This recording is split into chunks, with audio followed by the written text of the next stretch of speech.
Buenas tardes, jóvenes.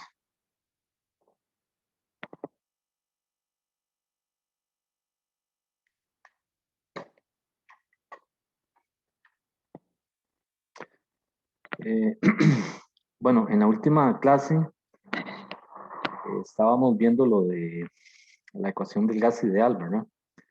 Vamos a hacer hoy algunos problemas de ese material. Eh, recordando la ecuación del gas ideal, disculpe un momentito, voy a cerrar ahí una cortina porque si no va a dar mucha luz y entonces ya vengo.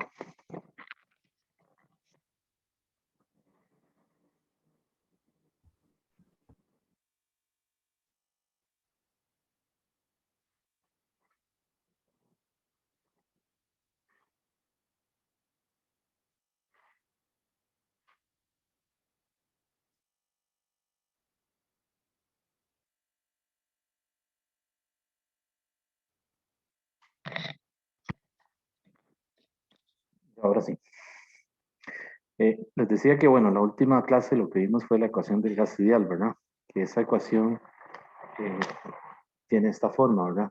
P por V es igual a nRT, ¿verdad? La P es la presión, V volumen, N es la cantidad de sustancia, ¿verdad? El número de moles.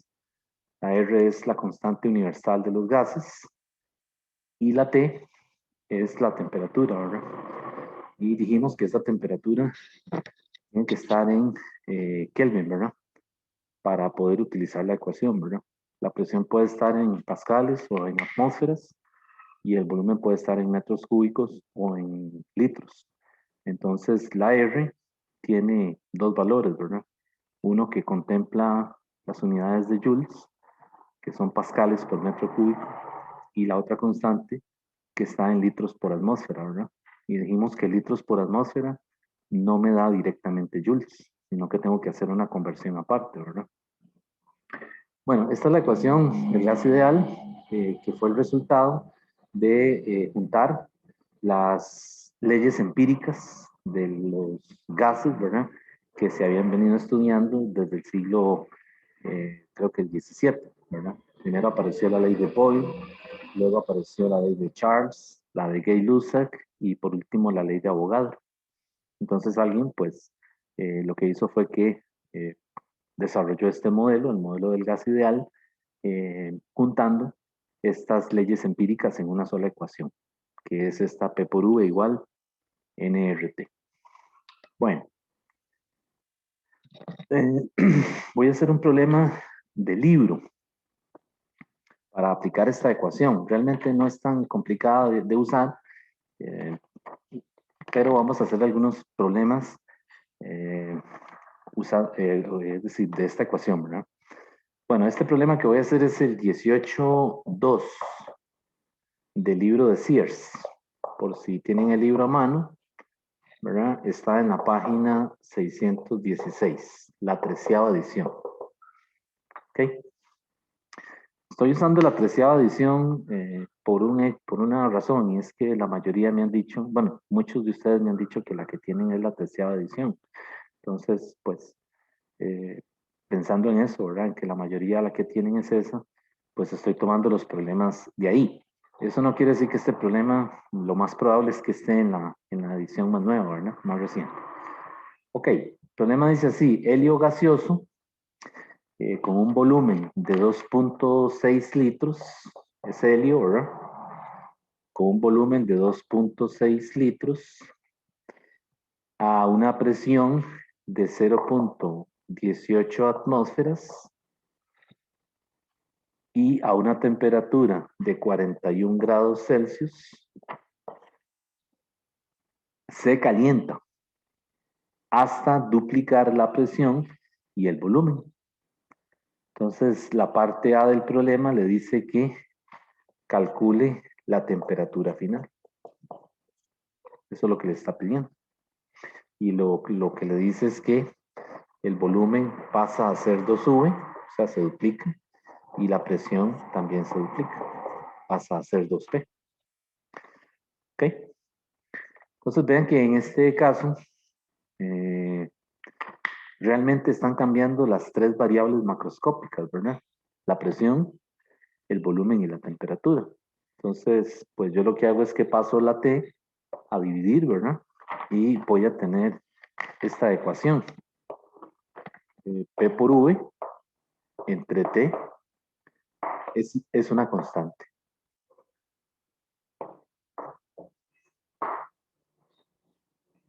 ¿Ok? Y entonces, pues, esta ecuación, pues yo la puedo poner como P inicial por V inicial entre T inicial es igual a P final por V final entre T final. Y ya me están diciendo el problema, ¿verdad? Que la condición aquí es que el volumen y la presión se duplican. Entonces yo la presión final realmente es 2P inicial y el volumen final es 2V inicial dividido entre la T final. ¿Ok? Y esta es la incógnita, ¿verdad? Que nos están pidiendo despejar. Entonces vean que aquí yo puedo cancelar el P inicial en ambos lados, ¿verdad?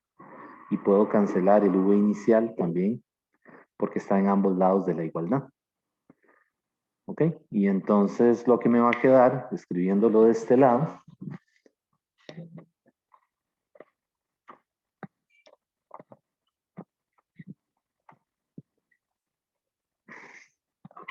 voy a hacerlo de este lado, pues lo que me queda es 1 sobre T inicial es igual a 2 por 2, 4, entre T final. ¿Ok? Y entonces, pues de ahí ya yo puedo despejar la temperatura final, ¿verdad? En este caso, temperatura final entre 4 es temperatura inicial, ¿verdad? Entonces, pues de aquí yo veo que la temperatura final es la inicial por un factor de 4. O sea, que únicamente tengo que multiplicar la temperatura inicial por 4, ¿verdad?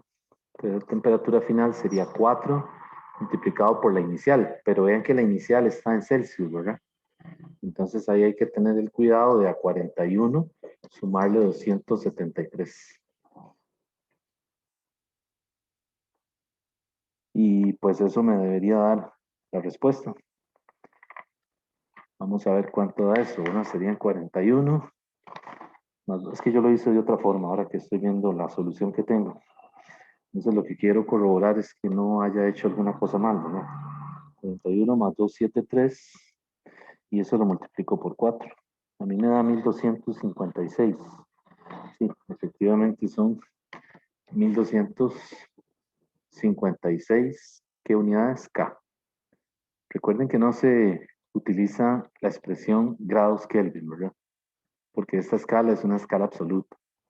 ¿Ok? Bueno, entonces eso era lo que le estaba pidiendo, la temperatura final. Y luego la parte B le dice que cuántos gramos de helio hay, ¿verdad? ¿Cuántos gramos de helio hay? Le está pidiendo la masa, ¿verdad? Voy a hacer esa parte de este lado. No sé si hay alguna pregunta.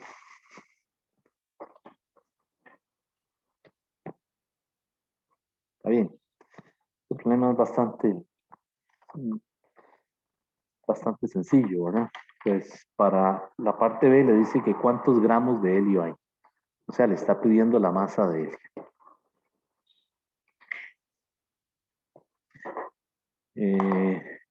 Pues yo lo que hago es que calculo el número de moles, ¿verdad? Pues el número de moles es P por V igual RT. ¿Sí? Y lo puedo hacer con con los valores iniciales o finales, ¿verdad? Porque esto es una constante. Es decir, no hay fugas, ¿verdad? En el sistema, de tal manera de que, bueno, yo aquí usé los iniciales, ¿verdad? Que serían 0.18 ATM multiplicado por el volumen, que son 2.6 litros. Y eso lo divido entre la R. Aquí la R utilizo 0.08206, ¿verdad? Porque esas las unidades que tiene son litros atmósfera mol Kelvin. Y esto lo multiplico por la temperatura correspondiente, que es la temperatura inicial, que sería 41 más 273. Lo voy a tener que poner así porque calculé mal el espacio para escribir aquí. Pero sí se entiende, ¿verdad? Arriba es 0.18 por 2.6 y aquí es 0.082 por la suma de 41 más 273. Y esa n me da, los marcadores ya están diciendo adiós. Esa n me dio 0.018, 16 mol. En esta parte, jóvenes, a la hora de reportar valores en moles, o sea, cantidad de sustancia, si ven las respuestas del libro, utilizan más cifras significativas, ¿verdad? Es decir, si yo reporto esto así, 0.02, no está del todo bien, porque vean que es una cantidad muy pequeña. Y si yo le comienzo a quitar cifras, estoy, digamos que, vamos a ver cómo decirlo. Es decir, en términos de manipular esto experimentalmente en el laboratorio, yo necesito cierta cantidad de cifras significativas porque por lo general los gases cuando se pesan, pues se utiliza una balanza analítica, ¿verdad? Ustedes me imagino que conocen una balanza analítica, ¿verdad? Son muy sensibles, ¿verdad? Y pues aquí una balanza analógica no sirve porque es muy difícil, ¿verdad? A la hora de pesar un gas, ya que son muy livianos. Ok, entonces las balanzas analíticas, ¿verdad? Al tener una mantisa digital, ¿verdad? Van a ver que le dan varias cifras, ¿verdad? Después del punto decimal. Ok, entonces aquí tratamos de mantener esas cifras por eso, ¿verdad? Porque pues se trabaja con cantidades pequeñas, ¿verdad? Entonces si uno redondea, le quita significado físico a la expresión. Igual lo que decíamos con dilatación, ¿verdad? Si uno comienza a redondear, lo más probable es que propague un error. ¿Okay? Entonces aquí lo correcto es, en la medida de lo posible, si después del punto decimal hay un cero, mantener aquí al menos tres cifras significativas, ¿verdad? Si ya el 6, por ejemplo, es un cero, pues aquí uno reportaría 0.0181. Pero si después de este cero, la tercera cifra, este uno, hay otro numerito, ¿verdad? Pues pongámoslo, ¿verdad? Ok, pero redondeemos correctamente, ¿verdad? Es decir, si yo voy a escribir hasta el 81, pues lo correcto sería 82, ¿verdad? Si no, pues lo mantengo como 106.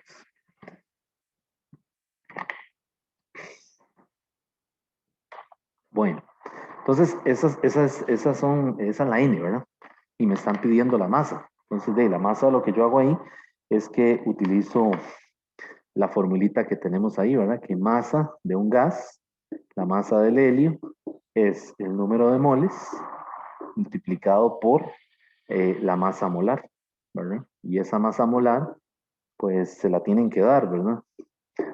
0.01816 multiplicado por la masa molar, que son 4 gramos por mol. Y aquí son mol, ¿verdad? Entonces vean que se cancelan los moles y me va a quedar que la masa de helio es 0.073. Entonces estas cantidades son muy pequeñas, ¿verdad? Para efectos de trabajar en el laboratorio, pues lo que se utilizan son balanzas analíticas, ¿verdad? Que son muy sensibles, ¿ok? Eh, y recuerden que los gases, el helio es un gas inerte, ¿verdad? De esa colección que está en la tabla periódica, así que eh, manipularlos en el laboratorio, desde la parte experimental, ¿verdad? Es un poco difícil, ¿verdad? Pero bueno, hoy en día hay toda una serie de equipos, ¿verdad? Para asegurarse de que no hayan fugas y que se pese bien el gas con el que se va a trabajar, ¿verdad? Y hay, es decir, hace unos años era un poco más difícil, ¿verdad? Bueno, ese problema,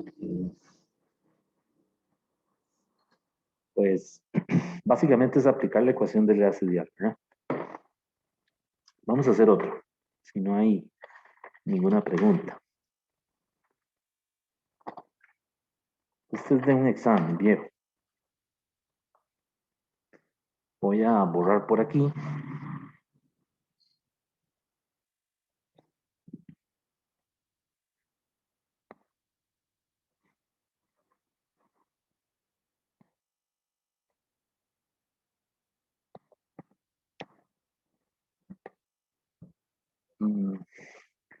Este es de un examen, les decía, del semestre 2 del 2018.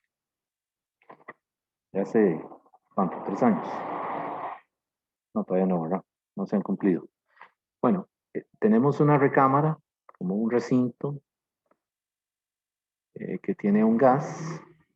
Voy a hacer el dibujo primero. Y aquí hay una tubería, aquí hay una válvula. Y aquí hay otro recinto. ¿Ok? Entonces aquí hay este es A, este es B. Y aquí tenemos un gas. Y aquí tenemos un gas. ¿Ok? Entonces el enunciado del problema dice así. Dice el recipiente A, el del lado izquierdo, contiene un gas ideal que está a una presión de 5 por 10 a la 5 pascales, PA, y a una temperatura de 300 Kelvin. Mediante un tubo delgado, está conectado a un recipiente B, cuyo volumen es 4 veces mayor que el de A, y le dice B a la figura. Entonces, si esto sube, pues quiere decir que esto es 4V. Bueno, entonces dice que B contiene el mismo gas ideal que está en el recinto A. ¿Ok? Dice a una presión de 1 por 10 a la 5 pascales. Y a una temperatura de 400 Kelvin. Esto de aquí no lo puse, es una válvula, ¿verdad?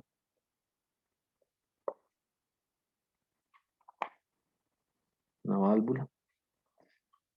Ok, entonces el problema le dice lo siguiente. Se abre la válvula conectora, ¿verdad? Y se alcanza el equilibrio a una presión común. Mientras que la temperatura de los dos recipientes se mantiene constante en su valor inicial. Dice, la pregunta que le hacen es, ¿cuál es la presión final del sistema? Una vez que se abre la válvula. ¿Ok? Entonces, este problema es muy común en termodinámica, ¿verdad? Es decir, hay diferentes tipos de problemas, hay unos más complejos, ¿verdad? Pero este, pues lo que le dice es que inicialmente la válvula estaba cerrada. La naturaleza química de ambos, de los gases, es la misma porque son el mismo gas, es decir, esto es oxígeno y esto es oxígeno, o esto es helio y esto es helio, pero es el mismo gas. La cosa es que antes de que la válvula se abra, pues lo que tenemos son un manómetro en este recinto y un manómetro en este recinto, y uno puede leer directamente las presiones, ¿ok? Imagínense un manómetro de esos, por ejemplo, como los que se usan, los que son de relojito, ¿verdad? Que tienen una agujita. Entonces, ahí usted puede leer en el laboratorio las presiones directamente. Una vez que se abre la válvula y que el gas comienza a pasar por la tubería, eh, pues lo que va a pasar es que vamos a observar en los manómetros que la aguja comienza a fluctuar, es decir, comienza a oscilar en ambos manómetros. ¿Ok? Y pasado cierto tiempo, ley cero de la termodinámica, el sistema alcanza el equilibrio, una vez que ya los gases cruzaron a través de la tubería y pasaron por la válvula. Entonces, lo que ustedes van a observar en el laboratorio es que los manómetros tienden a estabilizarse, ¿ok? Y ambos registran un valor para la presión muy, muy parecido, ¿ok? Bien, entonces el problema, pues lo que le dice es encuentre esa presión. O sea, ¿cuál es la presión final una vez que ya se alcanza el equilibrio? Es decir, que los manómetros sus lecturas se estabilizan. Entonces, ¿qué podríamos hacer ahí? ¿Qué creen ustedes que podríamos hacer para resolver el problema?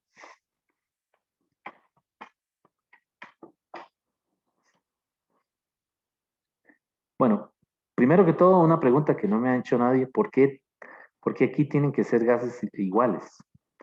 Es decir, ¿por qué aquí no puede haber oxígeno y aquí nitrógeno? Es decir, más bien la pregunta sería, ¿pueden haber gases distintos en ambos recintos? Sí, claro, pueden haber.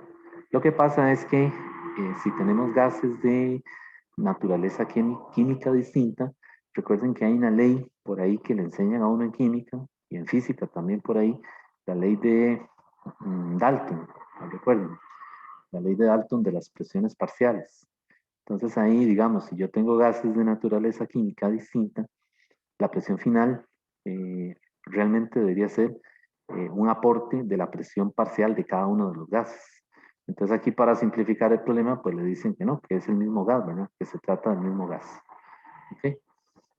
Pero el problema podría ser que tenga en cada recinto, ¿verdad? En cada tanque de estos, gases distintos. Bueno, entonces, ¿qué se puede hacer ahí?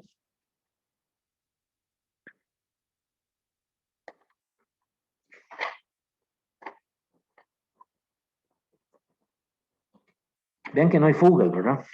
Partimos de ese hecho, ¿verdad?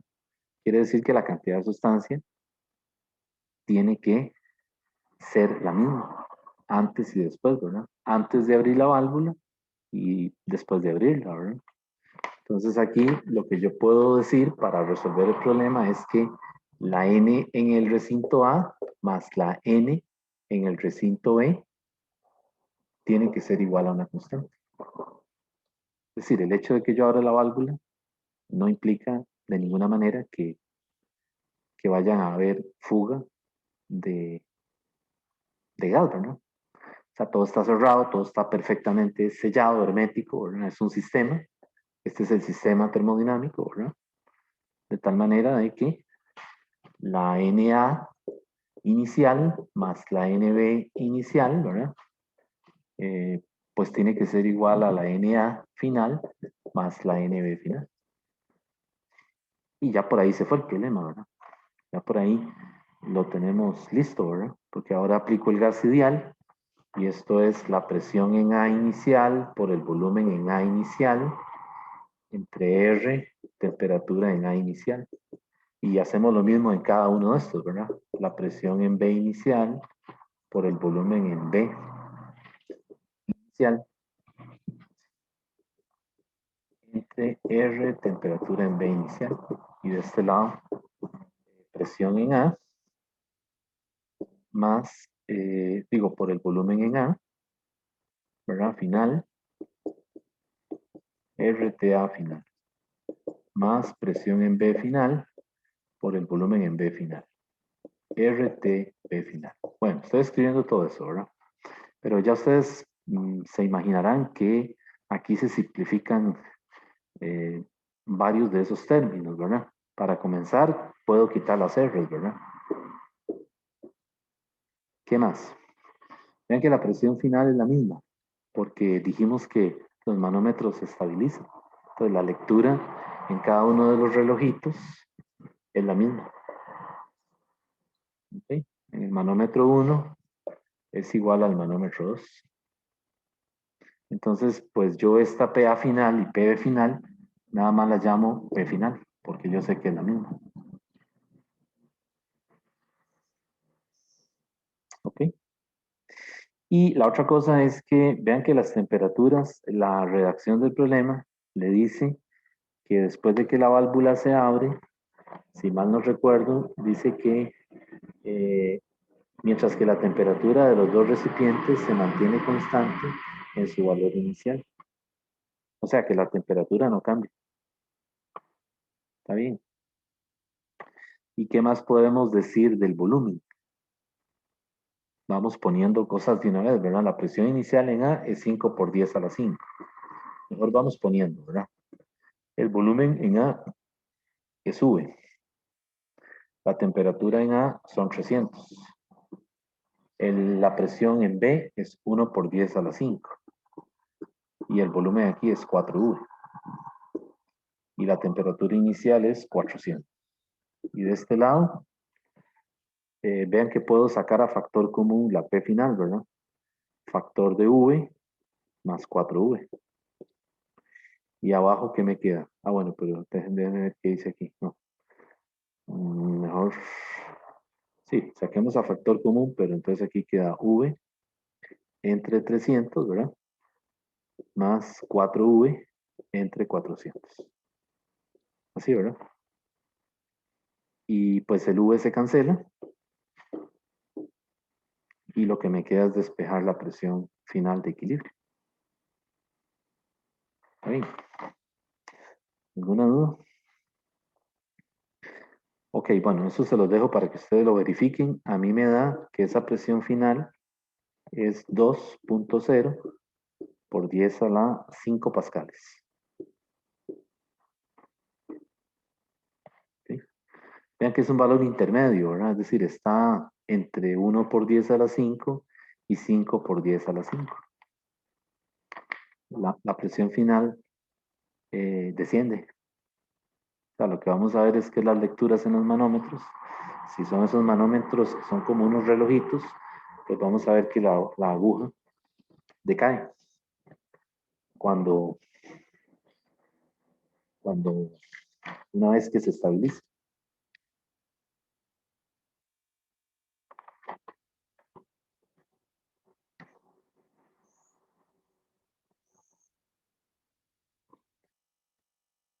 Bueno, este es un problema del Resnick, de la tercera o cuarta edición, en el capítulo de esto de gases ideales, lo cogí de ahí.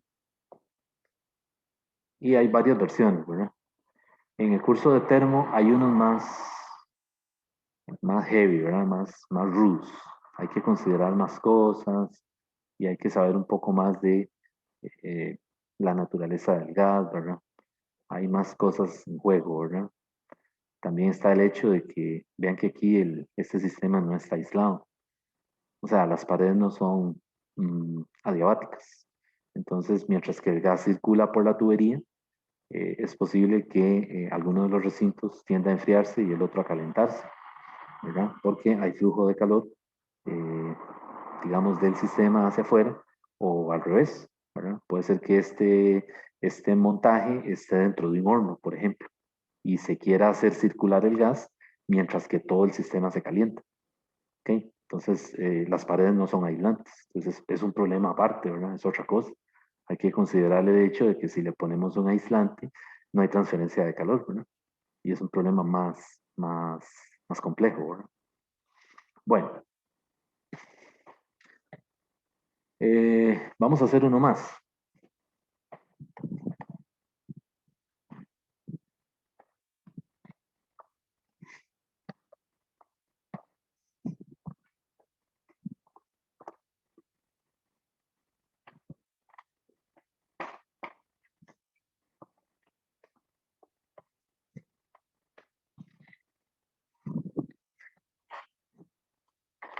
Sí, este problema que vamos a hacer ahora es un poquito más difícil que el que acabamos de hacer. Vean que hemos venido subiendo un poquito el nivel de dificultad, ¿verdad? Para tener variedad, ¿verdad? Entonces, este problema es de un libro que los autores se llaman, por si lo quieren buscar por ahí, Eisler y Lerner. Un libro viejillo, ¿verdad? Es como de los 80, como del 84, tal vez, una cosa así, ¿verdad? Eh, y es un libro que estos autores lo escribieron eh, pensando en enseñarle física general a un físico, ¿verdad? Así como este curso. Entonces, algún tiempo en la escuela se adoptó, ¿verdad? Pero luego, pues con el tiempo se quitó. Digo yo, en esa época, ¿verdad? Lo que pasa es que el libro tiene problemas más complejos, porque está pensado para un físico, ¿verdad? No para un ingeniero. Entonces, este problema lo tomé de ahí prestado. Es el problema 1720 y está en la página 817. y está en el volumen 2. Ellos, no, ellos gases y todo esto lo ven, lo pasaron al volumen 2. Ok, el problema tiene un título y es este, bulbos conectados.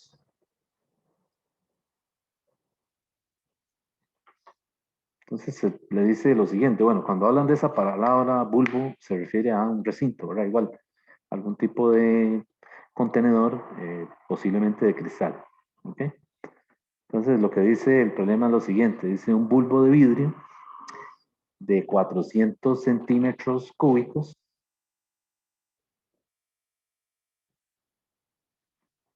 de volumen se conecta a otro de 200 centímetros cúbicos, la mitad, de volumen, por medio de un tubo de volumen despreciable. O sea, una cañita que llaman, ¿verdad? Un tubito muy delgadito con un diámetro muy pequeñito para no tomar en cuenta, digamos, el volumen del, digamos, mientras el gas pasa por esa tubería. Entonces, por eso le dice que de volumen despreciable. Entonces, los tubos contienen aire seco, ¿verdad? Y están ambos a una misma temperatura y a una presión. Y le dan esos valores, 20 grados Celsius y una atmósfera de presión. El bulbo más grande se sumerge en vapor a 100 grados Celsius y el más pequeño en hielo fundente a 0 grados Celsius. Esa palabra fundente lo que le quiere decir es que el calor va a pasar, ¿verdad? Del bulbo que está a mayor temperatura al que está a menor temperatura y eventualmente el hielo se va a empezar a fundir, ¿verdad? Entonces dice, el más pequeño está en hielo fundente a 0 grados Celsius. Y entonces le vuelven a hacer la misma pregunta que el problema que acabamos de hacer. Le dice que encuentre también la presión final. Pero vean que este problema es más complicado, ¿verdad? Un poquito más complicado. Entonces tal vez si hacemos un dibujo, ¿verdad? Yo no hice dibujo, por cierto. Entonces es un recinto así, ¿verdad? Y me imagino que están conectados por una tubería.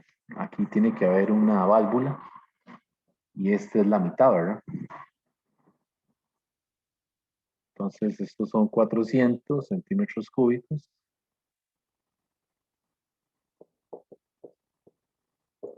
y estos son 200 centímetros cúbicos.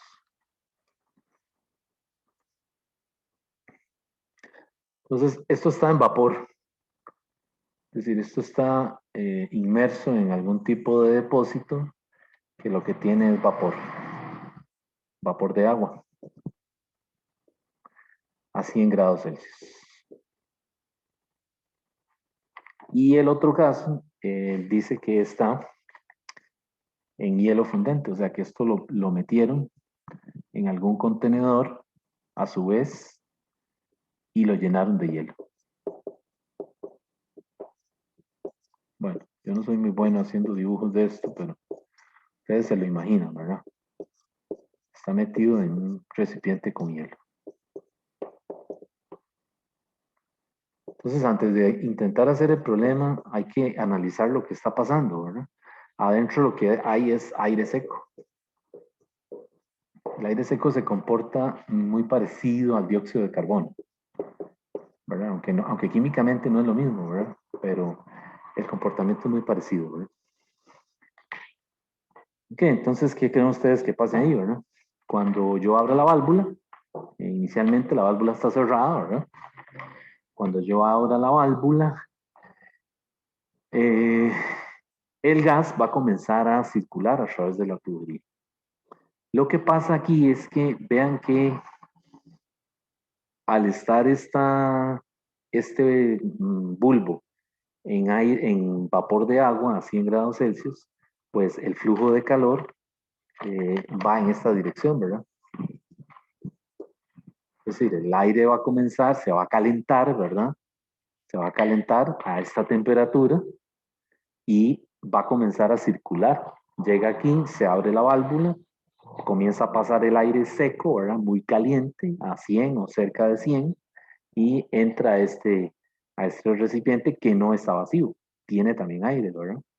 Entonces eventualmente comienza a aumentar la temperatura y vamos a ver que el hielo comienza a, es decir, el recipiente comienza a hacerse en la parte inferior una capa de agua líquida. Es lo que uno esperaría, ¿verdad? ¿Ok? Bueno, entonces, ¿qué creen ustedes aquí? ¿Qué podríamos hacer para resolver el problema? Me están pidiendo nuevamente que calcule la presión final.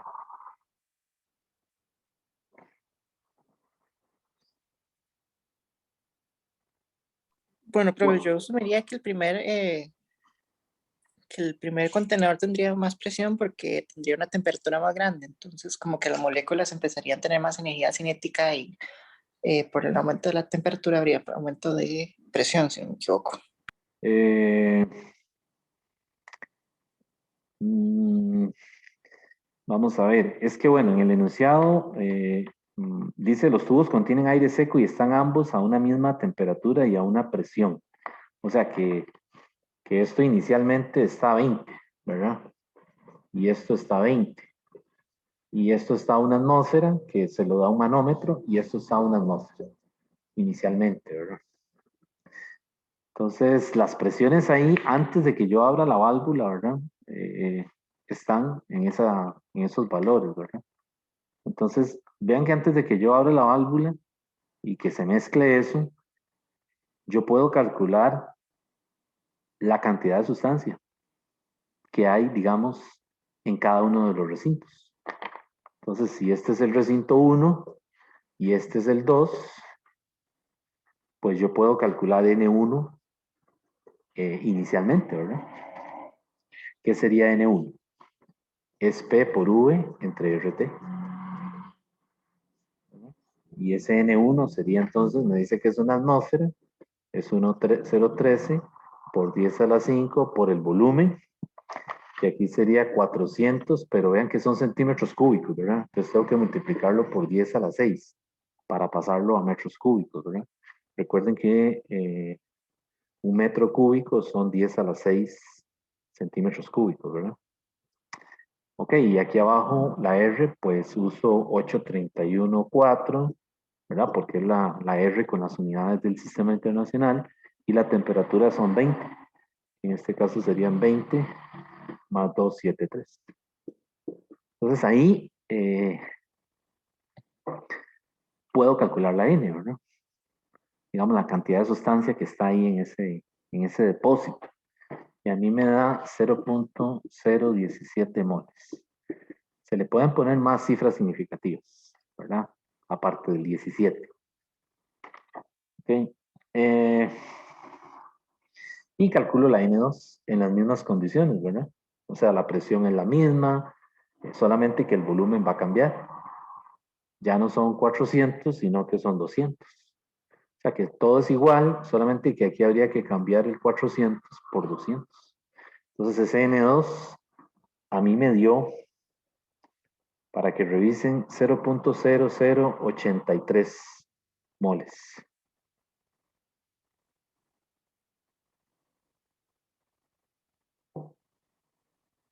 Entonces lo que va a pasar aquí es que por la ley cero de la termodinámica, ¿verdad?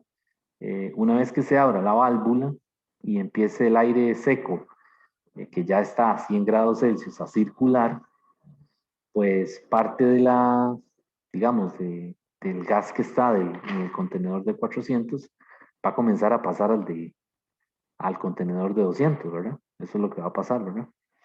Entonces, pero las presiones tienen que ser iguales, ¿verdad? Porque hay un momento dado en donde los manómetros registran el mismo valor, es decir, el sistema se estabiliza. ¿Ok? Entonces, volvemos a lo mismo del problema anterior. Yo tengo que igualar las presiones, ¿verdad? Eh, ¿Cuáles serían esas presiones? Es decir, usando el gas ideal, ¿qué puedo hacer yo para resolver el problema? Voy a borrar aquí. Voy a plantearlo aquí porque no quiero borrar lo que he puesto por aquí, ¿verdad? Bueno, aunque podría borrar esto, ¿verdad? Voy a anotarlo aquí. N1 es 0.017 Por favor, alguien que lo revise, a ver si estoy bien, ¿verdad?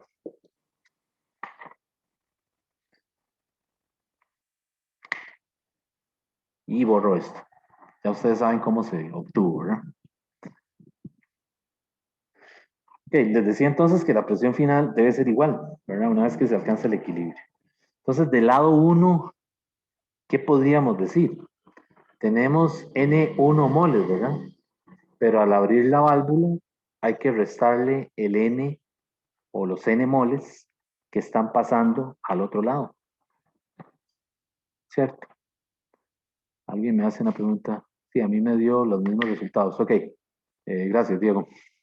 Bien, entonces, les decía que cuando se abre la válvula, pues N moles de los N1 van a pasar al otro lado, ¿verdad? Entonces esto es R por la temperatura que ahora la temperatura es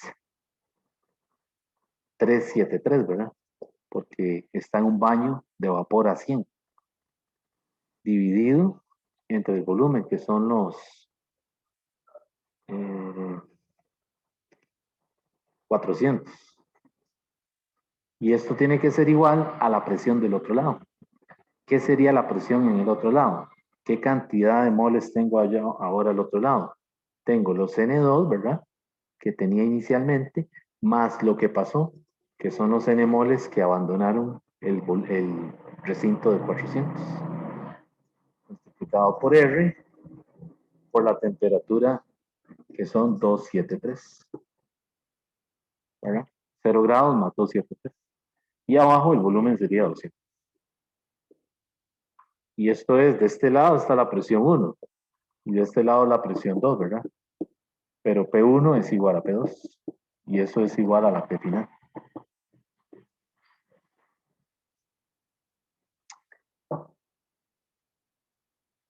Entonces, vean la diferencia con el problema anterior, ¿verdad? En el problema anterior no se tenía, los recintos no estaban uno en vapor y el otro en hielo. Entonces, pues básicamente la N es una constante. Pero ahora al ponerle a uno un vapor o sea, un baño de vapor y el otro hielo, pues lo que va a pasar es que el aire seco es obligado, por decirlo de alguna manera, por diferencia de temperatura, es obligado a pasar al otro lado. Entonces hay una parte de los N1 moles que abandona el recinto 1, ¿verdad? Y esa parte de gas pasa al otro lado, ¿verdad? Esa cantidad.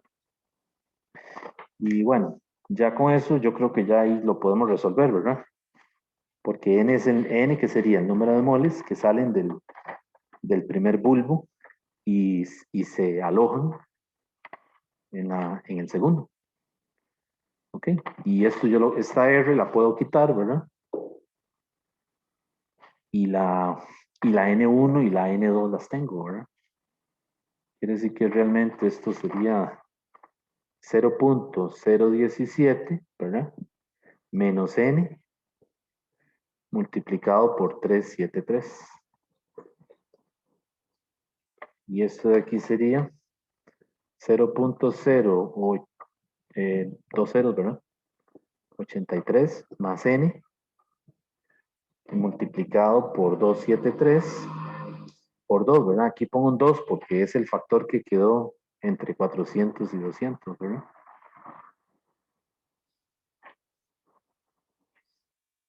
Y ahí calculo la N que pasa. Vean que la incógnita que hay que despejar es la N. Una ecuación lineal, ¿verdad? Muy sencilla. Y a mí me da esa N, me dio 0.0020 moles.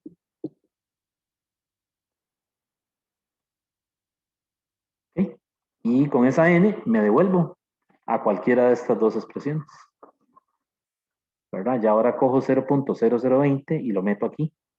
Y hago 0.017 menos esa cantidad, ¿verdad?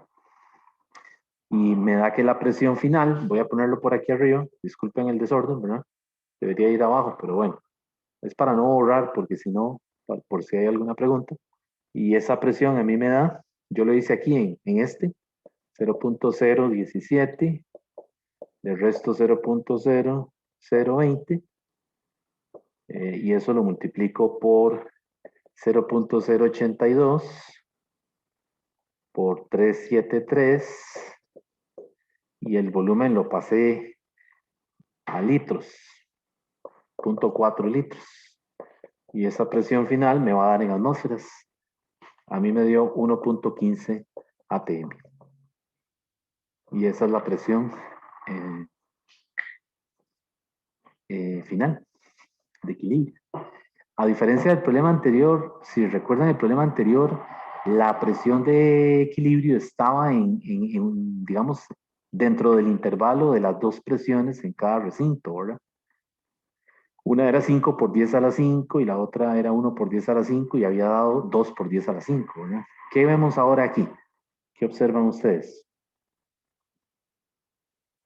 Vean que ahora la presión es mayor, porque antes de que se sumerjan o se coloque el sistema en estos baños, ¿verdad? En el baño de vapor y en el recipiente con hielo, la presión es de 1 atmósfera, ¿verdad? Y vean que ahora el valor en la presión final se incrementó. Es 1.15 atmósferas. ¿Cómo podemos explicar eso? Vean que sale aire del recipiente mayor, ¿verdad? Pero su presión aumenta, por lo que vamos a ver después en la teoría cinética, ¿verdad? Hay más partículas de este lado, ¿verdad? El sistema se desordena, hay más partículas y por lo tanto van a haber más colisiones entre las partículas y con las paredes del recipiente. Eso hace que se eleve la presión, ¿ok?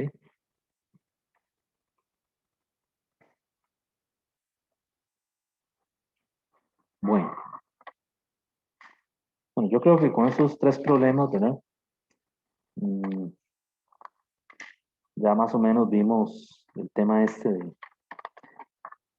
de cómo usamos la ecuación del gas ideal, ¿verdad? En gas ideal hay un montón de problemas, ¿verdad? Hay una cantidad enorme de problemas que uno nunca termina de hacerlos todos, ¿verdad? De muchas variedades. Así que por ahí más adelante, pues ustedes se encontrarán otra variedad de problemas, ¿verdad? En termo hay otra cantidad enorme de problemas muy bonitos, ¿verdad? Más analíticos, ¿verdad? En donde hay que hacer más uso de propiedades matemáticas, ¿verdad? Para resolverlos.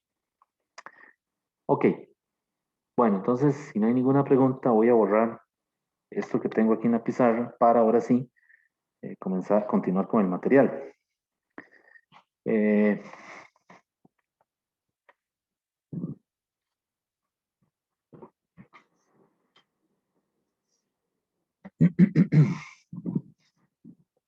bueno, ahí en el libro, perdón, en el capítulo en el que estamos, ¿verdad?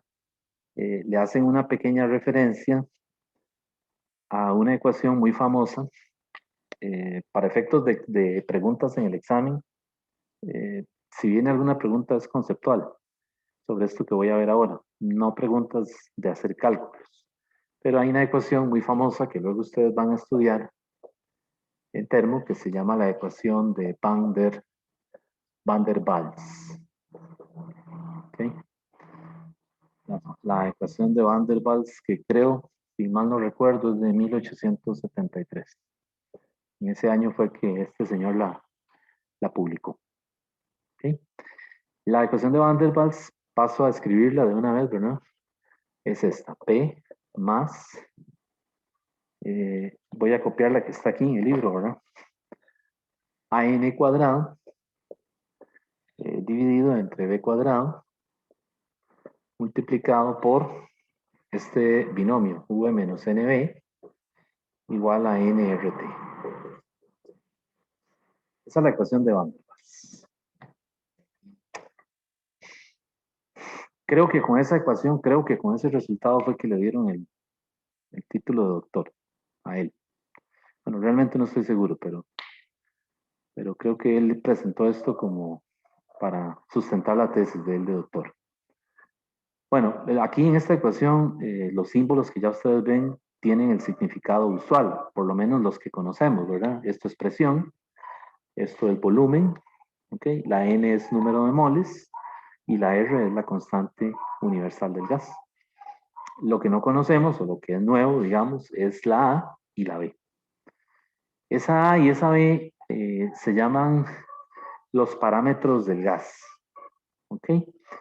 Y esta es una ecuación que Van der Waals presentó para estudiar la interacción entre las moléculas. Es decir, el gas ideal supone que las moléculas son partículas, o sea, partículas sin dimensiones, como se estudiaron en Física 1 cuando uno estudió caída libre o colisiones, ¿verdad? Suponíamos que era una partícula. Entonces, pues al ser partículas, el volumen es muy, pero muy pequeño. Es prácticamente insignificante en comparación con el volumen del recipiente que contiene esas moléculas. Entonces, Van der Waals lo que se preguntó fue lo siguiente, bueno, ¿qué pasa si las moléculas realmente tienen volumen? ¿Ok? ¿Qué pasaría entonces? Es decir, ¿qué pasa si ya no lo vemos como una partícula, sino como una bolita esférica que tiene un radio R, por ejemplo? ¿Ok? Entonces, este término que él le mete aquí a la ecuación, el NB, esta B se refiere al volumen por molécula. O sea, se imagina como que si fuera una bolita de ping-pong que tiene un radio R. Y todo el volumen de esa bolita es B. ¿Ok? Supone que son partículas, perdón, que son esferitas, que son esféricas, ¿verdad? Obviamente. Entonces aquí el volumen sería 4/3 de pi r a la 3. Pero no nos interesa tanto el volumen como tal, sino asignarle un significado. Y ese significado es el que tiene la B. Es decir, es el volumen por molécula. Entonces, cuando él mete NB, pues está tomando en cuenta el volumen de todas las moléculas. ¿Ok? Y cuando le resta el V, que es el volumen del contenedor, ¿verdad? Donde está el gas, pues entonces ahí tendríamos el volumen neto que ocupa las moléculas, el gas en ese recipiente. ¿Ok? Entonces, ese es el primer ajuste que hace Van der Waals. A él se le ocurrió eso. ¿Ok? Tomar en cuenta, él se imaginó bolitas, como bolitas de ping-pong, ¿verdad? Moviéndose dentro del contenedor. ¿Ok? Como ese juego que hay por ahí en los supermercados, ¿verdad? Que es un aparato que le, no sé cómo hacen, le tiran aire, ¿verdad? Entonces tiene un montón de bolillas ahí dando vueltas en todo el recipiente, ¿verdad? Es algo así, él se lo imaginó así. ¿Ok? Y la parte de este lado, la A, se refiere a la interacción entre las moléculas. Entonces, cuando yo tengo el gas ideal, que son puntos materiales, o sea, partículas, las fuerzas de interacción entre esas partículas se desprecian. Los pares acción-reacción. Recordarán ustedes cuando vimos centro de masa, no sé si recuerdan ahí, eh, nosotros despreciábamos esa interacción. No sé si se recuerdan de eso, ¿verdad? Que yo les decía que esta es la fuerza 1-2 y aquí hay otra fuerza que es 2-1. ¿Sí? Entonces, pues en centro de masa, cuando son partículas, estas interacciones se desprecian. ¿Por qué? Porque todos esos pares suman cero, porque es la tercera ley de Newton. ¿Sí? Entonces el 1-2 más 2-1 es 0. ¿Sí? Y así para todas las interacciones entre las partículas.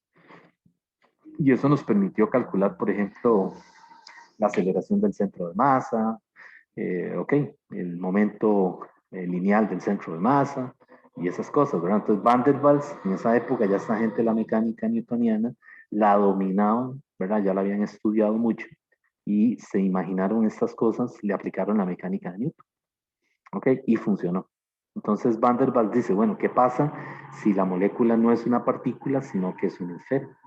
Lo que va a pasar es que ahora las fuerzas de interacción, esos pares, ya no se pueden despreciar. Y efectivamente eso es lo que sucede. O sea, en esa época, por supuesto, Van der Waals lo puso en el papel. Y tiempo después, ¿verdad? Se hicieron experimentos que vinieron a comprobar eso, que si se toma en cuenta que la molécula tiene un volumen, entonces los pares de interacción ya no se pueden despreciar. ¿Okay? Bien, entonces esa A se refiere a eso, ¿verdad? Ahí en el libro, en esa seccioncita, le dice, ¿verdad? Le dice específicamente ahí que la A, pues, está relacionada con esas fuerzas intermoleculares. Y la B está relacionada con el volumen, digamos, de cada molécula. Y esa resta V menos NB es el volumen, digamos, neto disponible para que se muevan las moléculas en el contenedor. ¿Ok? Entonces, haciendo un dibujo así como para imaginarse lo que sucede, si yo tengo un gas ideal, ¿verdad? Si yo tengo un gas ideal y junto todas las moléculas, las pudiera juntar todas, lo que tendría es algo así. Entonces, el volumen del recipiente es muy grande, mucho mayor que el volumen total de las moléculas. ¿Okay? Pero en el caso de Van der Waals, no. En el caso de Van der Waals, él dice, no, en el mismo volumen las moléculas están así. Bueno, y aquí estoy exagerando un poquito, ¿verdad? No son tan grandes, por supuesto, pero que lo que quiero es que vean que ahora a él le interesa ponerle volumen a esas moléculas. Entonces, si yo las junto, o sea, si yo junto estas moléculas y las pusiera en una esquina, como, es decir, si eso se pudiera hacer, obviamente no se puede, pero sí se pueden comprimir un gas, ¿verdad? Pero si yo las junto, lo que sucedería es que el volumen ocupado por esas moléculas es considerablemente mayor que el volumen que en el modelo del gas ideal. ¿De acuerdo? Entonces, las moléculas con volumen pues tienen menos espacio disponible neto para moverse. Y al estar más cercas unas de otras, ¿qué pasa? Las interacciones entre ellas se hacen importantes. Entonces, ven qué interesante cómo Van der Waals sacó esto de un modelo mecánico. O sea, él esto se lo imaginó enseguida que comenzó a estudiar el gas, pensó en las colisiones, ¿verdad? Y entonces se imaginó que pues se trataban de colisiones y que el volumen había que considerarlo. Entonces, eh, la ecuación de Van der Waals es una ecuación para estudiar un gas real, o sea, un gas en condiciones reales. Es decir, no está diluido como el gas ideal, ni tampoco la presión es baja como el gas ideal.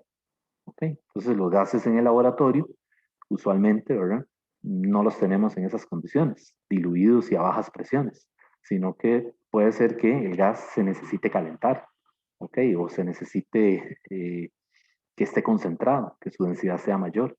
Entonces, ese es un gas en condiciones reales.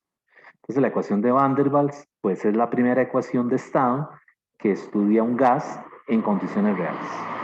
¿Sí? Y esa es la importancia de esa ecuación.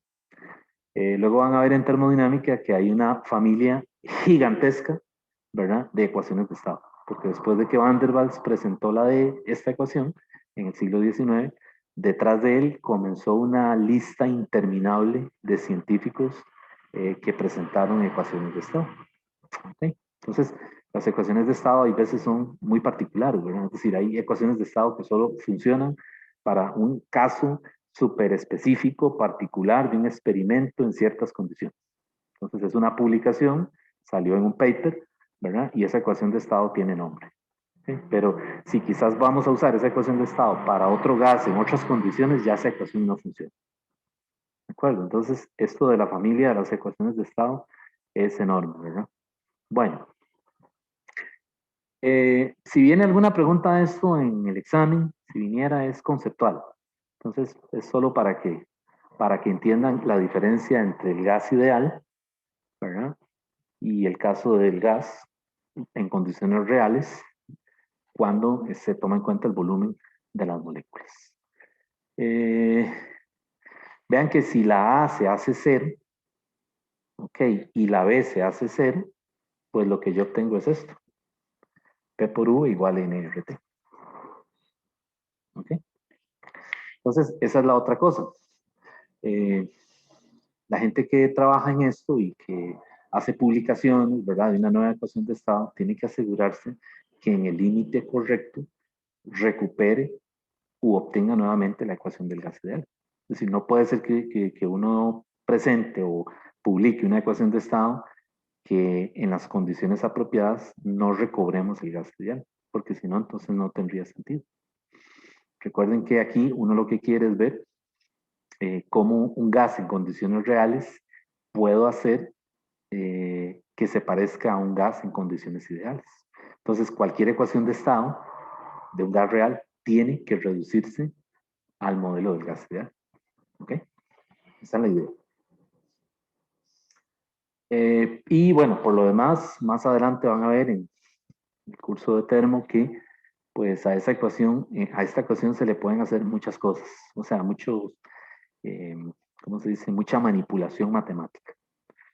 ¿Ok?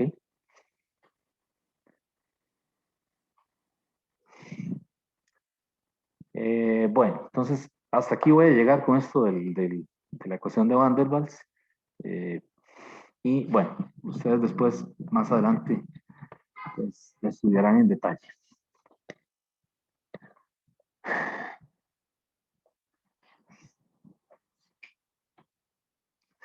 Esta gente del siglo XIX, ¿verdad? Los físicos de esa época usaron la mecánica de Newton para explicar un montón de cosas, ¿verdad? Porque era la teoría más, que más se dominaba, ¿verdad? Que más se había estudiado. Ya para esa época, a finales del siglo XIX, ya estaba la mecánica lagrangiana y la mecánica hamiltoniana, que son, digamos, formulaciones más elegantes de la mecánica de Newton. No son teorías nuevas, o sea, son formulaciones que parten de las leyes de Newton, pero el punto de vista matemático para atacar los problemas es más elegante matemáticamente hablando. Entonces, esta gente, Van der Waals y toda esta gente de esa época, al tener un dominio tan bueno de esas formulaciones, comenzaron a aplicárselo a todos los fenómenos que ellos estudiaban, desde fenómenos ópticos, acústicos, ¿verdad? Y también lo usaron en la parte de gases, ¿verdad? Y funciona, ¿verdad? Funcionó. Bueno, la otra cosa que el libro les menciona ahí, jóvenes, es el asunto de las gráficas PV. La gráfica PV, o también le dicen el diagrama PV. Un diagrama PV es básicamente una función en un plano, ¿verdad? En donde la P es la variable dependiente y la V es la variable independiente, que sería en este caso el volumen. Entonces, el V es la variable independiente porque es lo que controlamos en el laboratorio, ¿verdad? Pues resulta que en esta gráfica PV, para el caso de la ley de Boyle, ¿qué dice la ley de Boyle? Dice que el producto P por V es una constante y T es constante, ¿verdad? La temperatura es constante. Entonces, en ese caso en particular, resulta que en este diagrama PV vamos a tener una serie de curvas que tienen esta forma.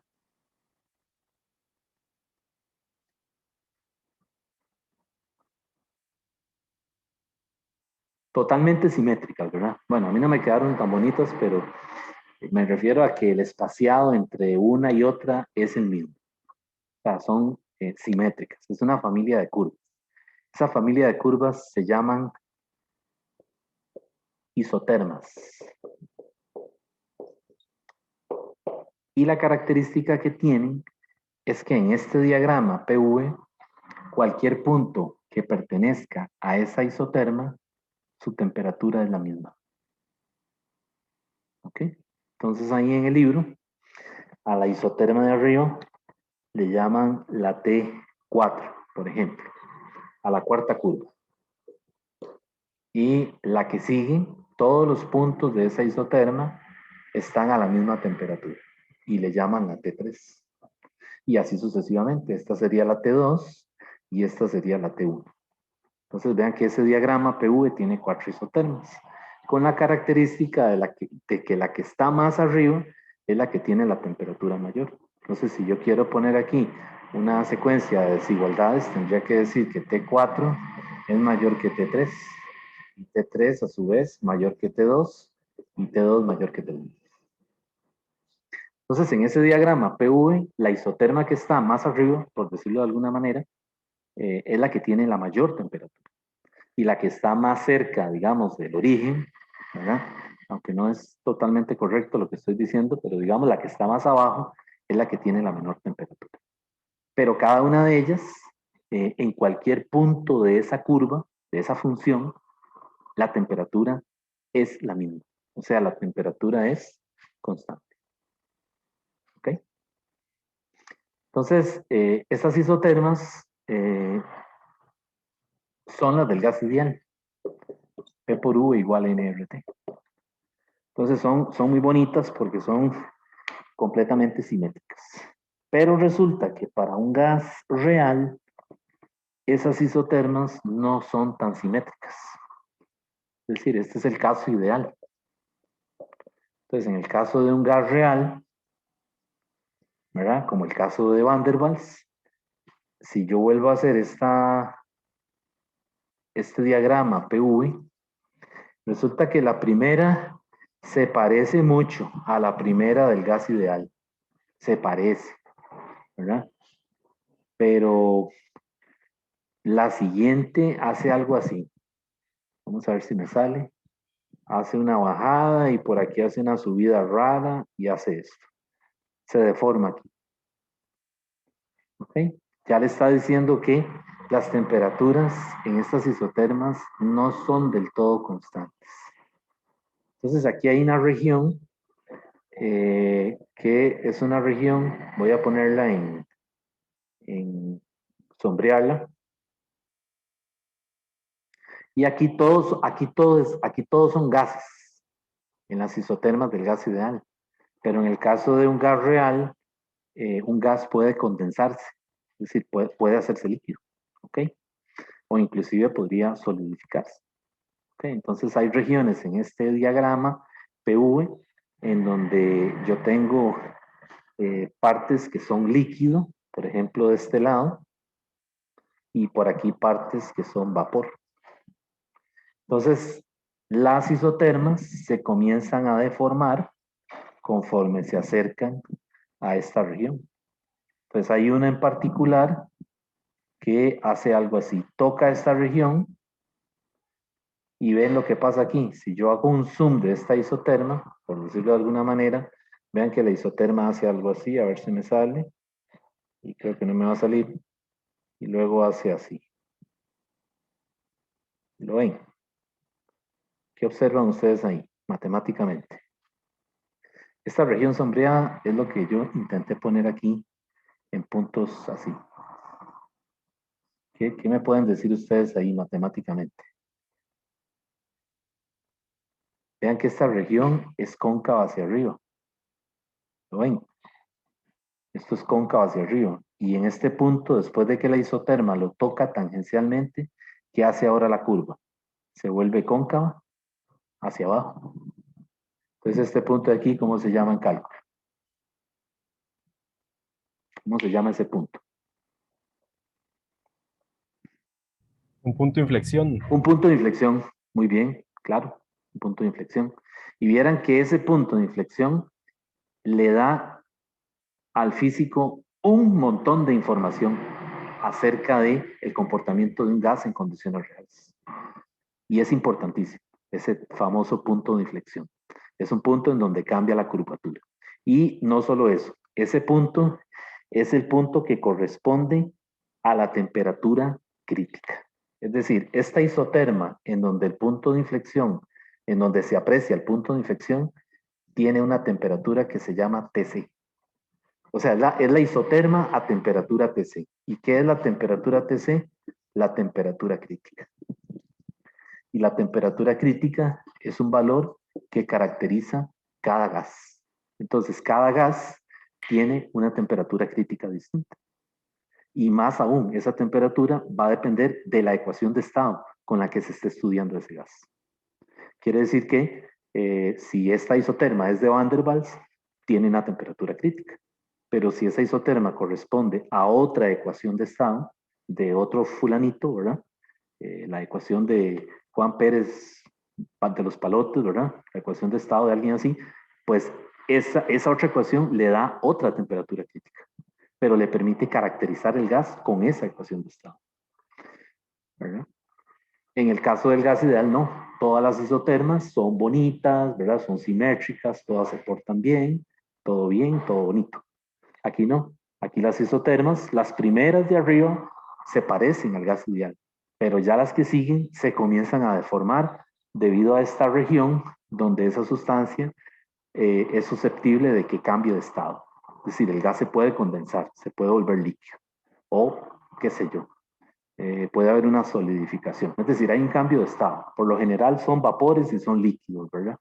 El caso de los gases reales. Entonces, debido a esa región, es que entonces las isotermas se deforman.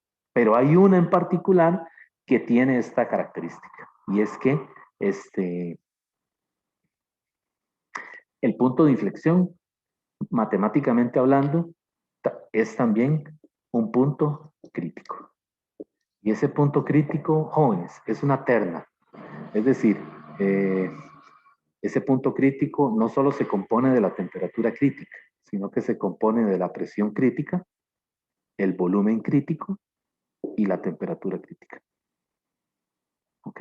Entonces, para los que están llevando cálculo 3, y si ya alguno de ustedes está por ahí, pues realmente esto en una gráfica XYZ, ¿verdad? Algo así, ¿verdad?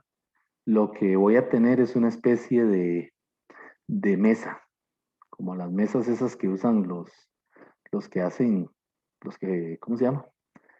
Los que tienen patinetas, ¿verdad? ¿Los han visto? Como una rampa, ¿verdad? Entonces, realmente ese punto de inflexión está en un sistema XYZ. Es decir, se trata de una superficie, ¿ok? Y no es un plano. Aquí lo estamos viendo en un plano, porque es una gráfica Y, F de X, ¿verdad? Pero ya realmente en 3 dimensiones, pues lo que tenemos es un manto, ¿verdad? O una superficie, como que si fuera como un paño, ¿verdad? Que uno lo agite y alguien tome la foto. Entonces se ve las superficies del paño donde quedaron deformadas, ¿verdad? Entonces es algo así. Las isotermas se verían de esa manera, ¿verdad? Recorren la superficie. Y igual hay un punto ahí que es el punto crítico. Bueno, esto se lo explica un poquito ahí en esa sección, en la sección de la ecuación de Van der Waals. Y pues más adelante ustedes lo van a ver con más detalle. Pero ese punto crítico es fundamental, ¿verdad? Poderlo estudiar. Y recuerden que, ya con esto acabo con este tema, el punto crítico tiene una característica, ¿verdad? Que es que la derivada de P con respecto a V es igual a 0. Y la derivada segunda de P con respecto a V cuadrado es igual a 0. O lo que nos decían, ¿verdad? F' es igual a 0 y F segunda es igual a 0. Era la condición para tener un punto de, ya se me olvidó el nombre, un punto de inflexión. ¿Okay? Entonces, por ahí eso hay que usarlo, ¿verdad? Para estudiar la ecuación de Van der Waals. Bueno, entonces,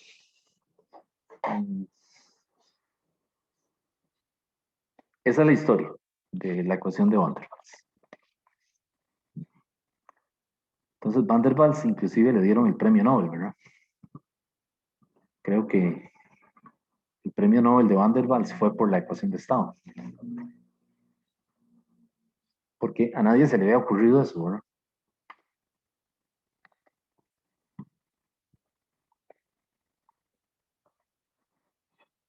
Es una historia larga. Van der Waals terminó sacando el doctorado, me parece que ya viejo, porque en esa época en Europa exigían que usted tuviera estudios en lenguas clásicas, ¿verdad? Y dominar el latín y un montón de cosas, ¿verdad? Es decir, era parte de los requisitos para poderse graduar. El latín se usaba mucho. Entonces Van der Waals parece que ese requisito no lo cumplió. Parece como que no lo tenía. Y entonces se la pusieron difícil, ¿verdad? Es decir, no le querían dar el grado de doctor, ¿verdad? Porque pues le faltaban esos requisitos, ¿no? Es como ahora mismo que uno se quisiera graduar en la U y qué sé yo. Si le falta la deportiva, de ahí, aunque no la va a usar uno mucho en la carrera, igual, no le van a dar nunca el título, ¿verdad? Pues en esa época pasaba algo similar, ¿verdad? Pero al final no sé cómo hizo, ¿verdad? Para, ¿cómo se llama? Para brincarse ese requisito, ¿verdad? Y le aceptaron ese trabajo. Por supuesto era un trabajo original, ¿verdad? Y entonces me imagino que llamó la atención del tribunal que lo examinaba, ¿verdad? Y por ahí fue que logró, ¿cómo se dice?, obtener el título de doctor, ¿verdad? Y más adelante se hizo tan famoso que le dieron el premio Nobel también, ¿verdad?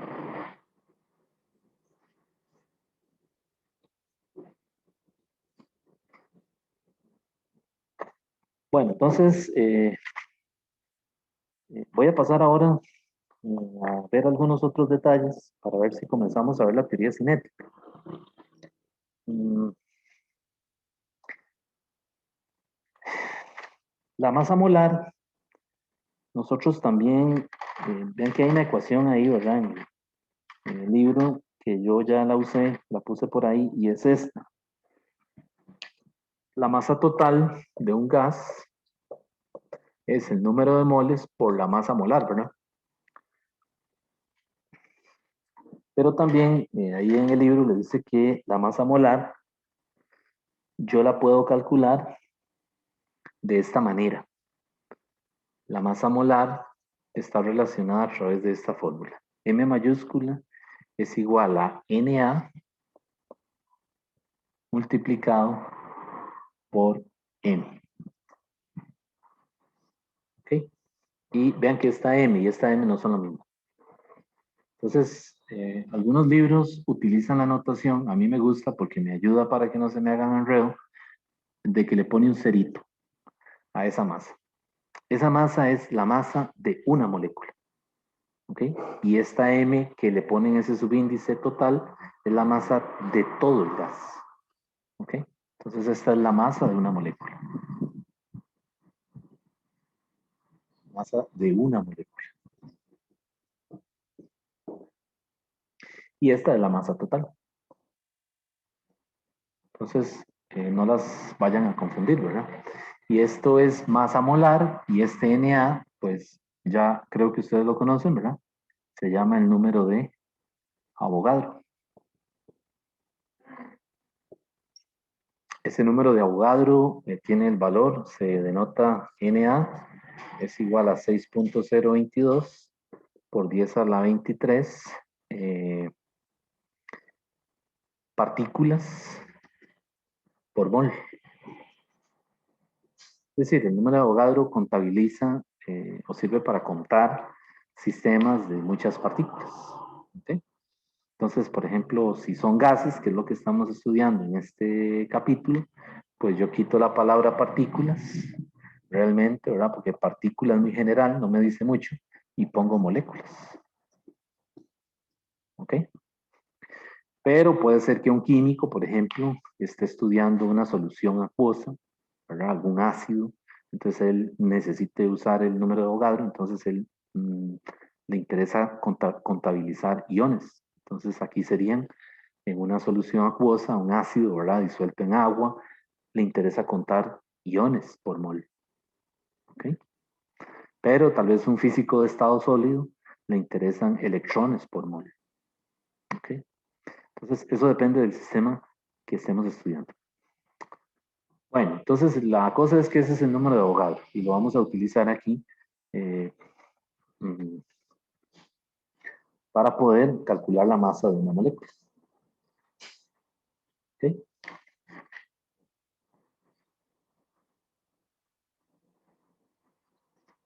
Ahora, la N mayúscula,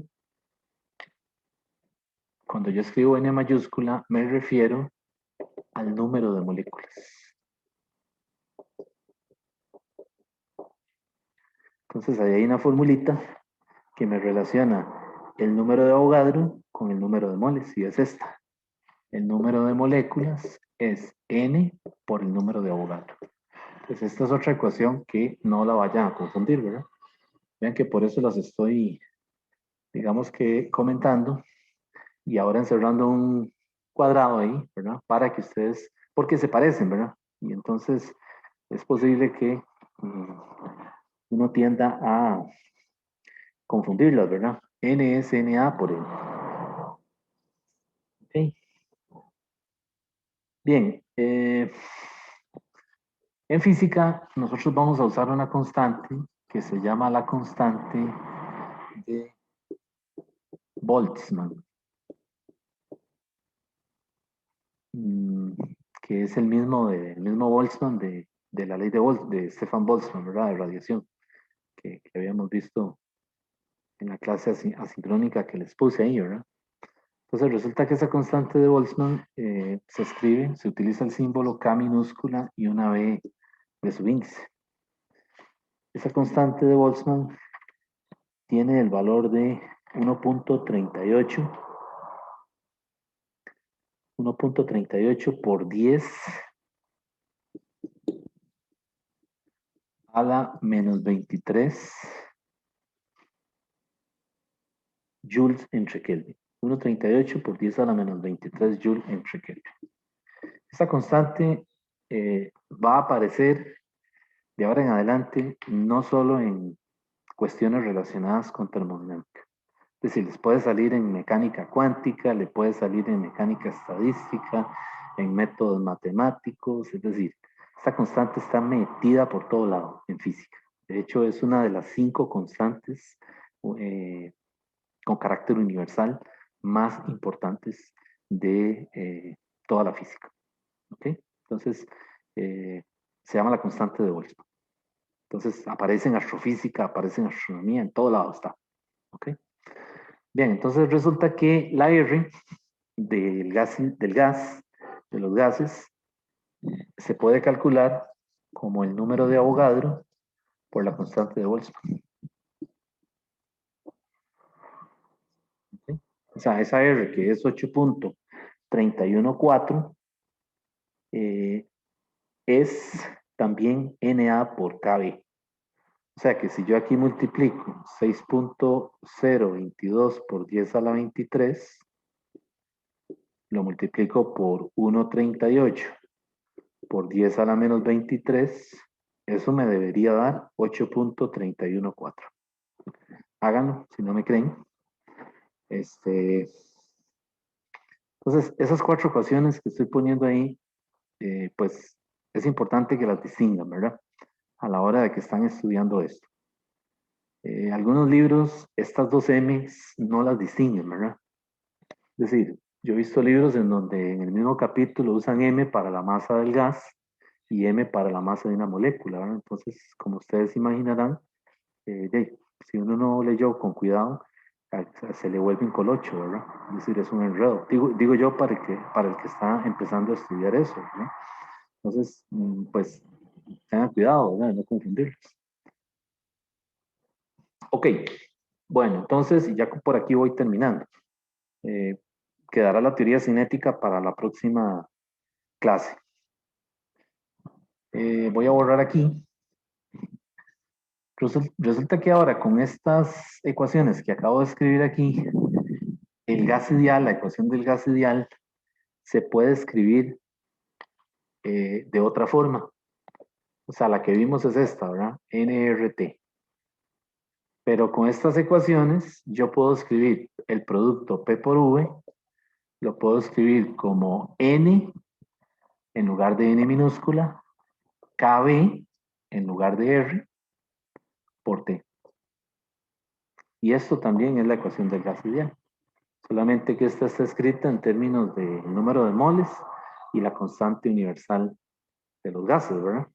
Y esta está escrita en términos del número de moléculas y la constante de Boltzmann. ¿Ok? Entonces, cualquiera de ellas es la versión del gas ideal, ¿verdad? Esa ecuación, esta última que escribí, se la dan en la página 602. Si van leyendo por ahí, me adelanté un poquito. Es decir, eso se lo dan hasta el final de que ven la teoría cinética. Pero yo preferí, para que no quede así, digamos, botado, lo vi de una vez, ¿verdad? Y entonces lo que voy a hacer es que en la siguiente clase, pues entonces empiezo con con la teoría cinética. ¿Ok? Entonces, para los que me han preguntado, que están preocupados por la fecha del examen, ¿verdad? Yo creo que ya la próxima semana, es decir, de hoy en 8, yo creo que ya estaríamos acabando con el material del tercer parcial, porque digamos que el lunes veamos la teoría que falta y jueves terminamos de ver algunos detalles por ahí y hacemos problemas. Entonces yo creo que ya de hoy en 8 tendríamos cubierto el material ¿cuál es? Del tercer parcial, ¿verdad?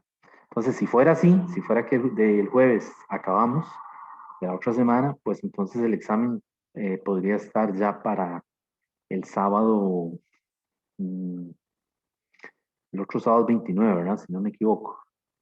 Sería entonces para una semana después, ¿verdad? ¿Qué fecha sería? ¿Alguien tiene por ahí acceso a un calendario? ¿Qué fecha sería el siguiente sábado? Vamos a ver, por aquí yo tengo un calendario en la computadora. Estamos hoy 24, ¿verdad? Si acabamos... Ah, no, mentira. Sí, estamos 24, ¿verdad? Si acabamos de hoy en 8, sería primero, ¿verdad? De julio. Estamos bien. ¿Qué fecha es hoy? El 24, ¿verdad? 24. Sí. Ok, entonces si acabamos de hoy en 8, sería primero de julio.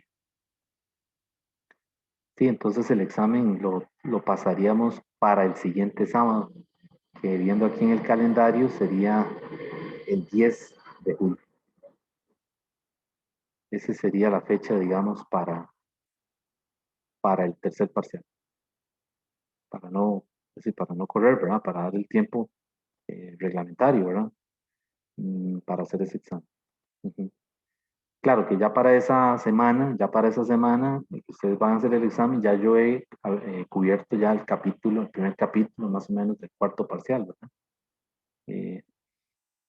Y entonces el cuarto parcial sí tendríamos que hacerlo en la fecha que está en la carta del estudiante, que es, creo que era el 24, el sábado 24 creo que es.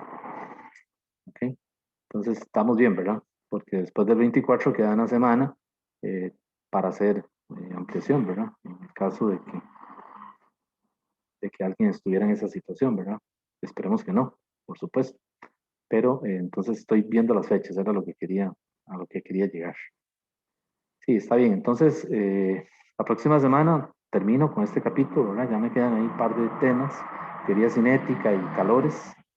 Ya estaríamos, digamos, hacemos práctica de eso y ya podríamos ir poniendo esa fecha, ¿verdad? Que dijimos que es el 10, ¿verdad?